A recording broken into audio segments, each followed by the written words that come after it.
Hello, District 33 family. Hey, here I am again, Joseph Skoda, past District 33 Director. And I love what I do and love what I was able to accomplish over the short amount of time I was in the trio and the leadership. In fact, we're always in leadership because of the different skills that we develop over time. But today, I want to introduce different members of our District 33 family. And that's something I've been working on the last several weeks. I want to introduce someone who's an up-and-coming star in the district and the Toastmasters in general. Please help me welcome Christopher Keele. Hi, Chris. Hi, Dr. Skoda. How are you? I'm doing fantastic, fantastic. First of all, where are you coming from? I'm coming from West Tennessee, and I'm an active duty member of the United States Air Force at Vandenberg Space Force Base, California. Awesome. I'm retired Air Force, as you know, and it was a great privilege. And I retired from Vandenberg Air Force Base. Obviously, it's different now, and that's exciting. But which club do you represent? Well, Dr. Skoda, I'm glad you asked. I'm here representing Voices of Vandenberg. Yes, Voice of Vandenberg, a club that I affectionately helped start many moons ago, and it was fun. Well, how has it helped your life or your career? How's Toastmasters helped you? Voices of Vandenberg and Toastmasters in general has helped me develop a verbal judo. So when I'm talking to people out there in the career field, I'm always telling them what I've learned. Speech skills, being competent, and being able to talk. I love it. That's a good point. Even though I've been a Toastmaster a little longer than you, I still stumble over words. I still mumble every now and then. But what's exciting is not only you're the president of the club this year, and that's a whole different realm of experience, but you're also a contestant in the contest. What made you decide to compete? First and foremost, I love competing. Secondly, I had my first speech contest last year in 2022. It was one of the most grateful experiences I've ever had, and I'm thankful to be able to do it again. It can humble you, and it can humble you. Some people try, then they run and never come back, and we're so grateful that you did come back. What made you decide to work your way up in the club and become the president?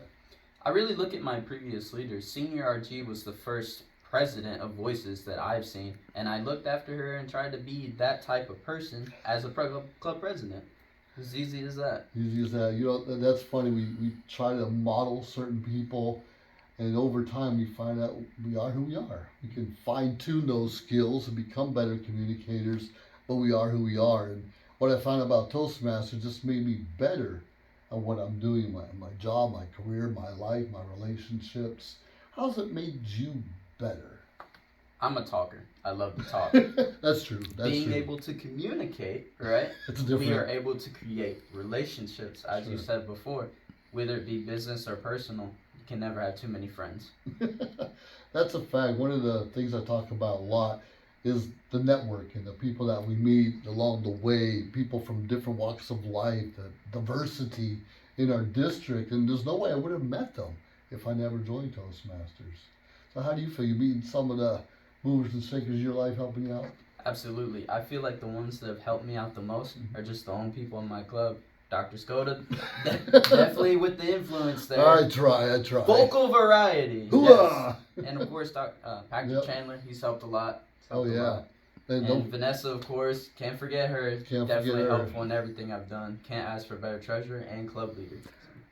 Yeah, absolutely. And that's important that you found that, because to become better at anything, we kind of need a mentor. We kind of need a coach. We need someone to look up to and guide us. Because I tried to do it all myself the first year. I flopped, but thankfully you found some good people to help you out. I'm just glad to be a little bit a part of that. So do you have any words of wisdom, maybe for a military person or a younger person to get involved? What words of wisdom or advice would you have for someone working on those communication skills? I have 2 words for anyone trying to work on communication skills in the military. Pay attention to everything, not only to detail, but your leaders and your peers around you. Just pay attention. Oh, I love that, because we're a product of those around us. And if you're listening, and that was something I'm still working on. I'm still working on listening skills, and I think that's going to be a lifelong thing that many of us do.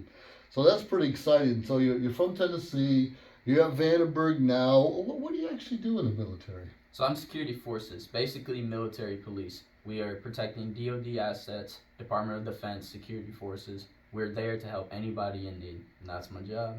All right. Well, we appreciate you and what you're doing, and we know Toastmasters is going to help you make it to the next level, whatever that's going to be. Well, what's your vision in this organization, maybe for the next 5 or 10 years? And we don't know if we're going to be around that long, let alone in Toastmasters. But what do you see this helping you accomplish? Long term, I see it me accomplishing long term goals, such as helping me in school. It's definitely helped me as far as researching purposes and essays and speeches I have to do in presentations. It's an That's amazing true. asset, That's an true. amazing tool. As far as long term in Mhm. the club, Sure. maybe distinguished Toastmaster. 10 years is a long time, so you never know. You might have 2 or 3 of them under your belt by then. Maybe. Awesome. Well, we thank you. We thank you for what you're doing for Voice of Vandenberg and Division D. That's where we're located right now, and what you're doing for the Air Force. My time's up, but I will always be an airman. Regardless of that, I'll always be a Toastmaster because those kind of things stick with you. And what I really like about the military and Toastmasters, you don't have the same core values?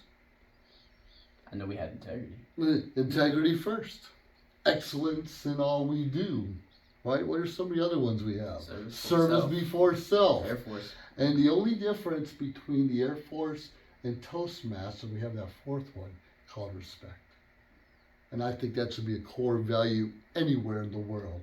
So we have similar core values. You cannot go wrong by sticking to them in your heart and your soul, and life will be a better place. So thank you very much, Chris. Thank you, Dr. Appreciate Cody. it. All right, that being said, another member of the District 33 family.